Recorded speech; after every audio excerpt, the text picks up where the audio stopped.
నాకున్న వ్యక్తిగతమైన అనుబంధం మీ అందరికి కూడా నేను కొత్త పంచుకోవాలి. నేను రాజకీయాల్లోకి తెలంగాణ ఉద్యమం ద్వారానే వచ్చిన. ఆనాడు కేసీఆర్ గారు కరీంనగర్ ఉప ఎన్నిక కరీంనగర్ పార్లమెంట్కి రాజీనామా చేసినప్పుడు 2006లో నేను కూడా నా ఉద్యోగానికి రాజీనామా చేసి సార్కి చెప్పకుండానే పనిచేయడం మొదలుపెట్టినా. కొంత సైన్యం కూడా అవసరం లేదు, వాస్తవం చెప్పానంటే.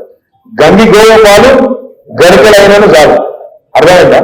గంగి గోవు పాలు తక్కువనే ఉండొచ్చు కాదు, గట్టిగా పని చేసే వాళ్ళు, కమిట్మెంట్ ఉన్న వాళ్ళు కొంతమంది ఉన్నా చాలు. ఇప్పుడు మోయిన్ చెప్పిండు 25 ఏళ్ళు కింద పడ్డా నేను ఇళ్ళనే ఉన్నా, ఎక్కడ పోలేదన్నా, పార్టీ ఆపోజిషన్ ఉన్నా, పొజిషన్ ఉన్నా, ఏ పొజిషన్ ఉన్నా ఇక్కడనే ఉన్నా, నాకు పార్టీతో నేను లాభంగా అడగను. నేను అడిగా ఏం చేస్తావు మోయిన్, ఏం చేస్తావంటే అన్న నేను ఒక ఫ్లైహార్స్ నడుపుకుంటా, నాకు నెలకు 25 వేలు వస్తాయి, అందులోకెళ్ళి పార్టీకి కూడా కలిసి పెడతా, కుటుంబాన్ని కూడా కాపాడుకుంటున్నా అని చెప్పింది. ఒక కిషన్ తోడు ఉన్నాక ఆయన ఒక్కరి పేరు చెప్తున్నా అనుకోకరి, అక్కడ శ్యామ్ ఉన్నారు, ఇంకా చాలా మంది ఉన్నారు, శ్యామరావు ఉన్నారు, ఇంకా చాలా మంది పెద్ద పెద్దలు ఉన్నారు. ఇట్లా ఉన్న కమిట్మెంట్ నాయకులు కొద్ది మంది ఉన్నా మనకు ఫలితం వస్తుంది. దయచేసి ఫలితం దిశగా ప్రయత్నం చేయండి.